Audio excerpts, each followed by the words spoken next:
नमस्कार दोस्तों, मैं अर्जुन आपका स्वागत करता हूँ स्टी बाय अर्जुन के यूट्यूब चैनल में।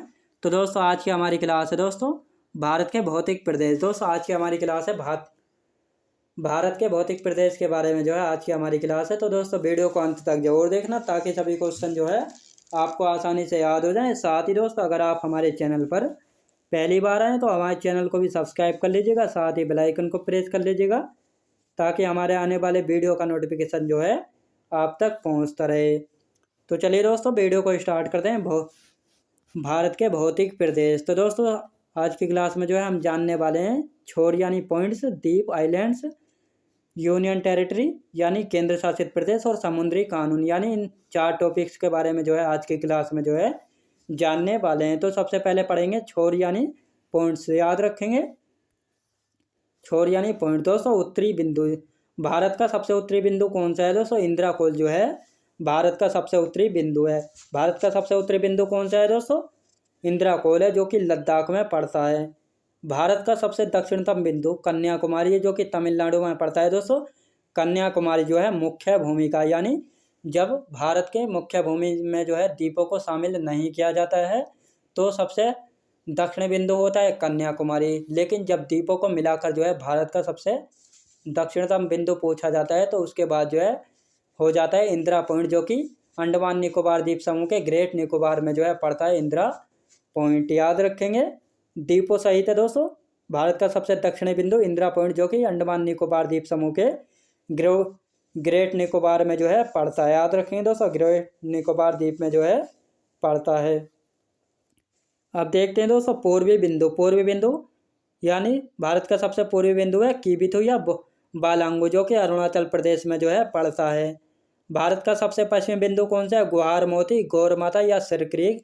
ये तीनों एक ही नाम है, कोई सा भी पूछा जा सकता है, बिल्कुल भी कंफ्यूज नहीं होना है। जो कि गुजरात राज्य में स्थित है। पश्चिमी बिंदु गुहार मोती, गौरमाता या सरक्रीक। याद रखेंगे। अब देखते हैं दोस्तों यानी सबसे उत्तरी और सबसे पश्चिमी, पूर्वी और पश्चिमी प्रदेश राज्य कौन से, यानी सबसे उत्तरी राज्य कौन सा है दोस्तों? हिमाचल प्रदेश सबसे उत्तरी राज्य है। सबसे पूर्वी राज्य कौन सा है? अरुणाचल प्रदेश है। सबसे पश्चिमी राज्य कौन सा है दोस्तों? गुजरात सबसे पश्चिमी राज्य है। सबसे दक्षिणी राज्य कौन सा है? तमिलनाडु। याद रखेंगे सबसे दक्षिणी राज्य तमिलनाडु, सबसे पूर्वी राज्य अरुणाचल प्रदेश, सबसे पश्चिमी राज्य गुजरात और सबसे उत्तरी राज्य है हिमाचल प्रदेश। याद रखेंगे। अब देखते हैं दोस्तों समुद्री कानून। समुद्री कानून के बारे में भी जान लेते हैं। समुद्री कानून क्या है? समुद्री कानून फुल फॉर्म क्या है दोस्तों? United Nation Convention law of sea इसकी फुल फॉर्म है, जो कि 1982 में आया था। दोस्तों समुद्र की दूरी एक नॉटिकल मील में नापी जाती है। एक नॉटिकल मील कितने किसके बराबर होता है? एक नॉटिकल मील 1.8 किलोमीटर के बराबर होता है। अब समुद्री कानून में दोस्तों समुद्री किसी भी देश की 3 समुद्री सीमाएं होती हैं। जैसे ये भारत का दक्षिणी बिंदु है तो इसकी 3 सीमाएं, ये हो गया 12 नॉटिकल मील, ये दूसरी सीमा हो गई दोस्तों 24 नॉटिकल मील, और ये तीसरी सीमा हो गई दोस्तों 200 नॉटिकल मील। याद रखेंगे। तो पहले पढ़ेंगे दोस्तों प्रादेशिक समुद्री सीमा के बारे में। प्रादेशिक समुद्री सीमा यानी 12 नॉटिकल मील तक जो क्षेत्र होता है उसको प्रादेशिक समुद्री क्षेत्र कहते हैं। इस क्षेत्र पर दोस्तों किसी भी देश का संपूर्ण अधिकार होता है। यानी जो क्षेत्र 12 नॉटिकल मील की दूरी तक का क्षेत्र होता है वह प्रादेशिक समुद्री क्षेत्र होता है। इस क्षेत्र पर दोस्तों किसी भी देश का संपूर्ण अधिकार होता है। इस पर वो बजाय कुछ भी कर सकता है। अब दूसरे नंबर पर आते हैं दोस्तों। दूसरे नंबर पर आता है संलग्न क्षेत्र।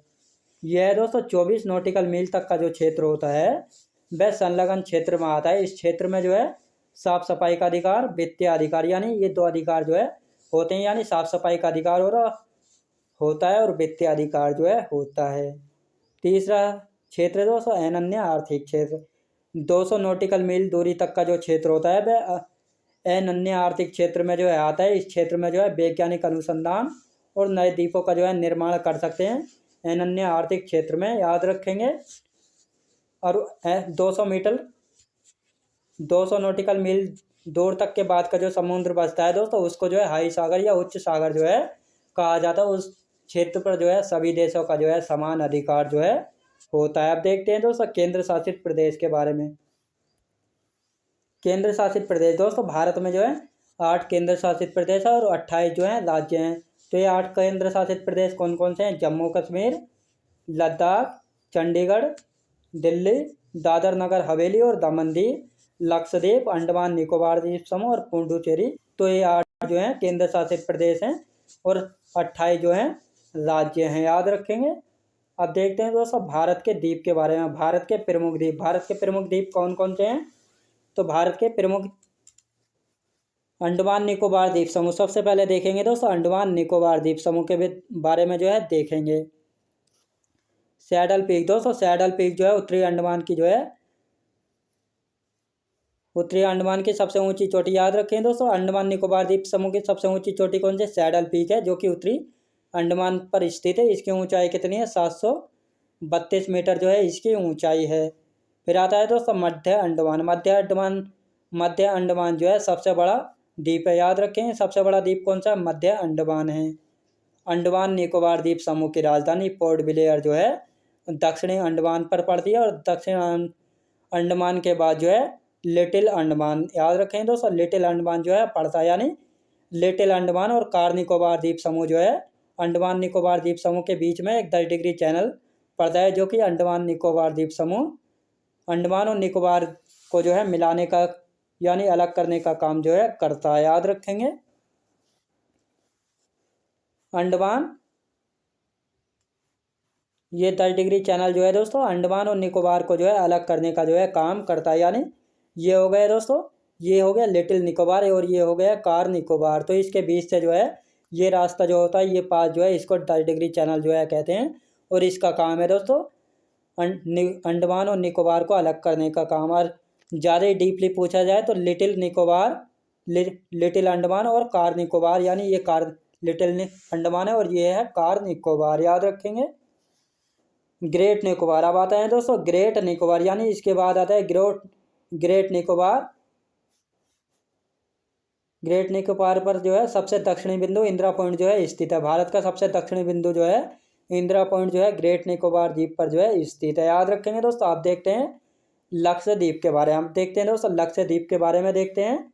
लक्षद्वीप 36 द्वीपों का समूह। लक्षद्वीप दोस्तों 36 द्वीपों का समूह है। राजधानी क्या है दोस्तों? राजधानी है कावारत्ती, याद रखें दोस्तों।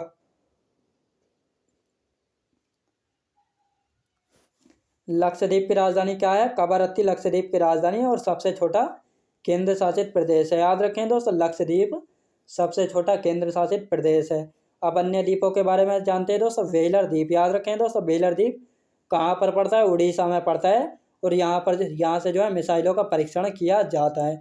दोस्तों व्हेलर द्वीप का जो है वर्तमान में नाम क्या है?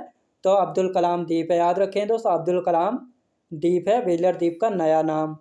अब दूसरा द्वीप देखते हैं दोस्तों, श्री हरिकोटा द्वीप, जो कि आंध्र प्रदेश में पड़ता है। श्री हरिकोटा द्वीप आंध्र प्रदेश में स्थित है।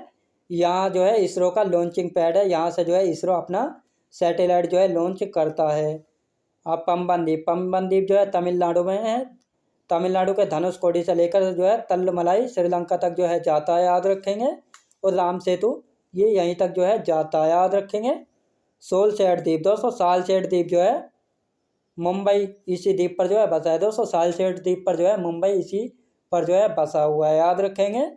तो दोस्तों मैं उम्मीद करता हूँ आपको वीडियो क्वालिटी कंटेंट वगैरह सभी कुछ आपको पसंद आया होगा। पसंद आया तो लाइक शेयर और सब्सक्राइब करना बिल्कुल भी ना भूलें। साथ ही दोस्त अगर आप हमारे चैनल पर पहली बार आएँ तो हमारे चैनल को भी सब्सक्राइब कर लीजिएगा, साथ ही बेल आइकन को प्रेस कर लीजिएगा ताकि हमारे आने वाले वीडियो का नोटिफिकेशन आप तक पहुँचता रहे। तो चलिए दोस्तों मिलते हैं नेक्स्ट वीडियोज़ में।